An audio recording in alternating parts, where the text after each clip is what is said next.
Très subtil. Well, it was in my childhood days, for autumn many long years ago. Moi, je suis en couple avec un Éthiopien depuis 3 ans maintenant. Et au bout de 3 ans de galère, on a réussi à se marier. À la commune d'abord. Mais on avait envie de faire une vraie fête de l'amour sans histoire de paperasse, etc. Et donc on a fait une méga fête dans le jardin. Voilà, qui nous ressemblait beaucoup. Avec de la bouffe éthiopienne et plein de gens qui ont apporté plein de bonne humeur et d'histoire. C'était juste parfait. Il y avait plein de gens, plein d'amour, plein de solidarité, d'humanité. Ouais, c'était magnifique, vraiment magnifique.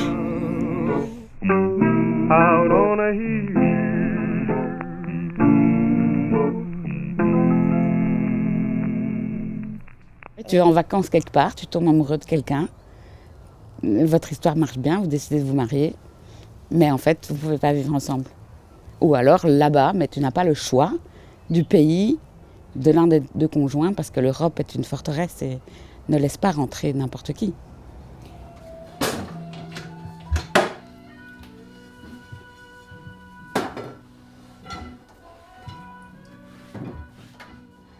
On était amoureux, on avait envie de rester ensemble et l'État ne nous a pas donné d'autre choix que de légaliser notre union, nous marier ou faire une compétition légale.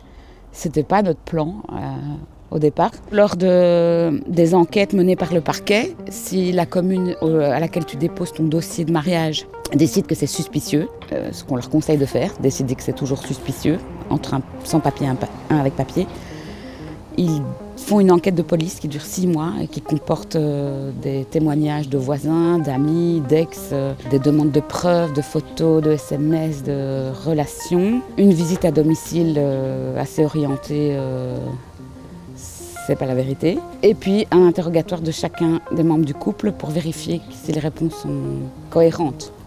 Et donc voilà, c'est des questions de quel côté du lit vous dormez, des questions même parfois très intimes. Donc c'est une vraie épreuve parce qu'on est totalement criminalisé en fait. On nous parle comme si on faisait quelque chose de mal, alors qu'en fait on est amoureux. Mais un individu citoyen face à une structure pareille, qui plus est pour moi un fond de racisme avéré, c'est un vrai combat. Hein. Mais bon, se battre pour l'amour, qu'est-ce qu'il n'y a rien de mieux. Hein. S'il n'y a pas une raison pour se battre, c'est celle-là. Hein. Se battre pour l'amour. La mixité, la diversité, pour moi, c'est ça qui nous sauvera en fait.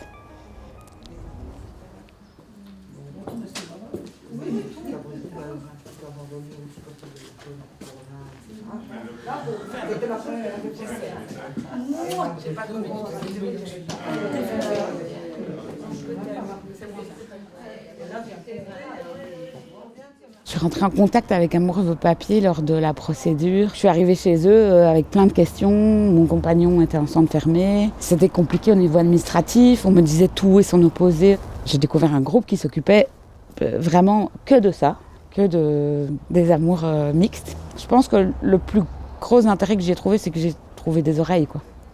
Je trouvais des gens qui m'écoutaient et qui me croyaient, qui ne me jugeaient pas, qui n'estimaient pas d'office que c'était un mariage blanc ou gris. Ce groupe m'a tellement soutenue, en tout cas moralement, que c'était évident pour moi qu'à partir du moment où je serais mariée, j'allais les soutenir et devenir bénévole pour aider d'autres personnes qui ont vécu ça. Bienvenue à tout le monde à cette petite réunion où on est bien plus nombreux que la première fois.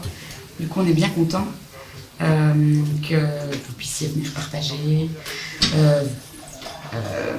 qu'on puisse s'entraider, se soutenir dans des trucs un peu particuliers que d'autres couples ne connaissent pas en fait. Un couple mixte qu'on doit défendre comme ça, dans le couple, c'est terrible. C'est terrible. C'est terrible ce qui se passe. C'est vrai parce qu'il y a des disputes, il y a les... Ah oui. On t'accuse de ne rien faire alors que de ton côté tu te bouges. Et lui il ne se rend pas compte. On accuse l'un des deux d'être un profiteur, Voilà. ou de mentir. Les réponses que j'ai eues aussi, oui, mais t'es sûr qu'il est bien amoureux de toi? Mais attends, ça va faire 7 ans qu'on est mariés. Quelque part, il aurait pu baisser les bras. Hein? Ça a tenu le coup. Ça tient le coup, ben oui, voilà. Mais Si, il ne m'aimerait pas, ben, il aurait pu abandonner lui aussi de son côté, tout comme moi j'aurais pu dire ben, c'est bon, tu peux pas venir, reste là-bas. Non, c'est pas mon but. Lui non plus, je l'ai tous les jours au téléphone, par WhatsApp, Messenger et tout ce qu'on veut. Mais c'est pas ça quoi. C'est pas ça que je veux vivre. Moi je veux avoir une relation normale comme tout le monde, avoir ma moitié à côté de moi. Le couple qu'on espérait voir aujourd'hui, qui est le premier couple pour lequel on a démarré Amoureux au papier, en fait, donc lui avait une entreprise, il était coiffeur, il avait une entreprise, il avait des employés. Ils sont allés à la commune pour avoir la liste des documents pour pouvoir se marier. Et quelques jours après, il était raflé. Je dis raflé parce qu'il se retrouvait donc au petit matin, hein, donc raflé à 6 heures devant les enfants de sa compagne, hein, donc vraiment emmené comme un criminel, et au centre fermé. On le dit bien sur le site, de ne pas aller à la commune tant qu'on n'a pas les bonnes informations, mais bien sûr, plein de gens se font avoir. Hier soir, c'était marié au premier regard à la télé, et ça, tout le monde trouve ça normal. Voilà. Mais toi, tout le monde a un avis sur ton couple. L'employé communal, le gars à l'ambassade, ta mère.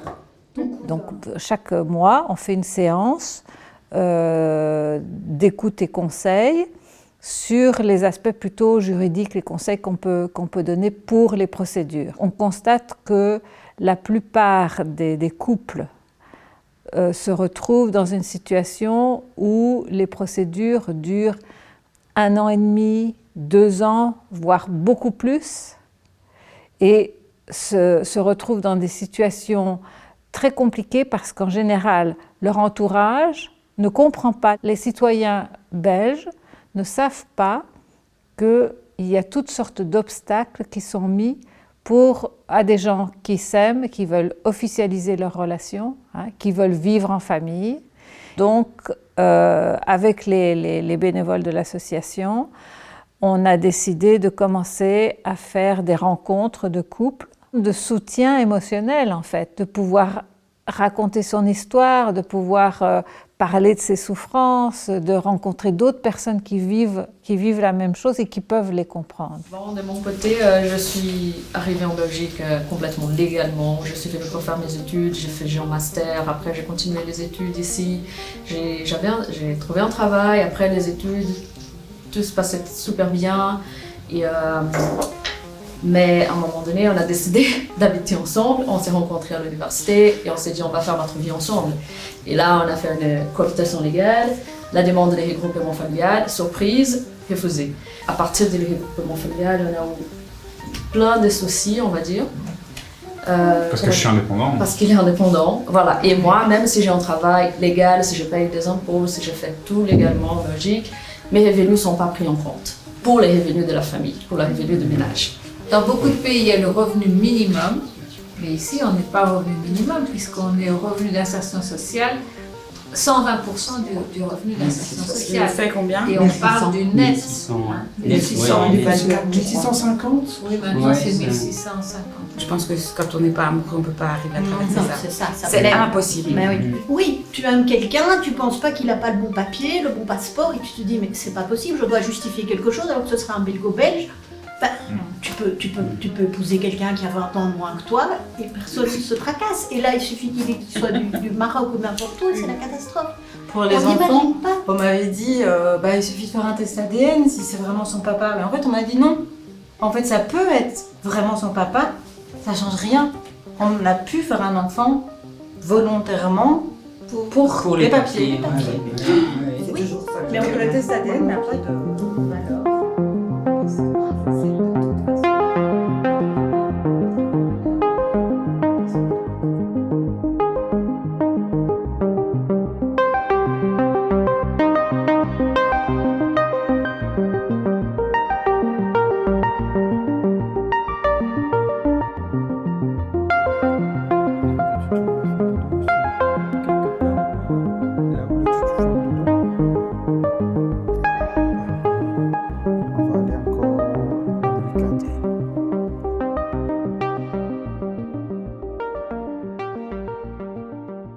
Moi, j'ai décidé de quitter le Togo. Donc, je voulais rester enceinte au Togo à peu près jusqu'au mois de juillet, donc 6 mois. Je me disais que c'était bien de passer 6 mois là-bas, mais je voulais accoucher ici. Quand elle était enceinte, on a essayé vraiment que je sois là pour l'accouchement. Au moins, si je ne suis pas là pour vécu la période de grossesse, au moins je suis là pour l'accouchement, mais c'est vraiment impossible. Vraiment impossible d'être là, quoi. D'être là. Et ça aussi, c'était un moment très, très dur pour moi. Même tous les jours, je me réveille, je la vois, mais au fin fond, quelque part de moi, je me sens un peu blessé de ne pas être là. Et ça, je me sens blessé que j'ai manqué une partie de ma responsabilité. Ça, c'est un peu, ça fait mal. Il n'existe pas de visa pour permettre à un parent, enfin en l'occurrence à un papa, d'être présent pour l'accouchement de sa femme. Ça n'existe pas. Ça, c'est dingue. Enfin, je l'ai jamais entendu que c'était dingue, mais je trouve ça dingue, non? C'est pas dingue. Ça devrait être une des raisons pour lesquelles on peut passer des frontières. Même s'ils n'ont pas envie, la nana, elle est enceinte, elle va accoucher, il faut que le père soit là. Il suffit d'imaginer ici un papa qui ne voudrait pas assister à l'accouchement de sa femme. On en ferait toute une histoire, quoi.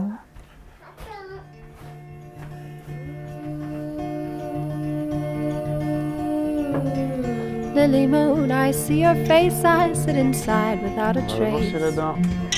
Trail behind and ride your wake in lily white, yet blushing crimson in the night. Will you be leaving with the light? On a, entre le moment où j'ai quitté Elias enceinte et où je l'ai revu et où Maya était née, il y a déjà eu 8 mois. Et là encore, rien n'était commencé au final.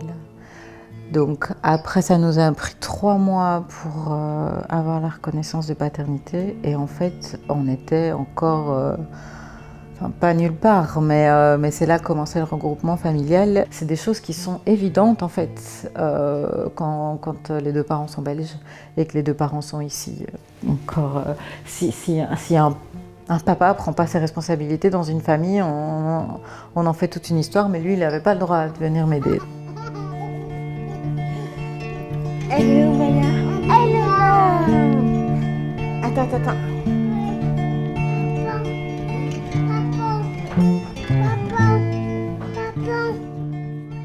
Chaque soir, moi je dors pas. C'est par téléphone, j'essaie d'abaisser le bébé pour qu'elle dort.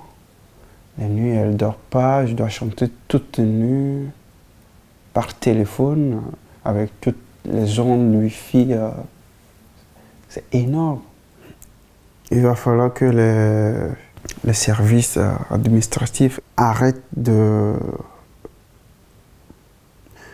voir ce côté, soi-disant qu'on fait ça pour le papier.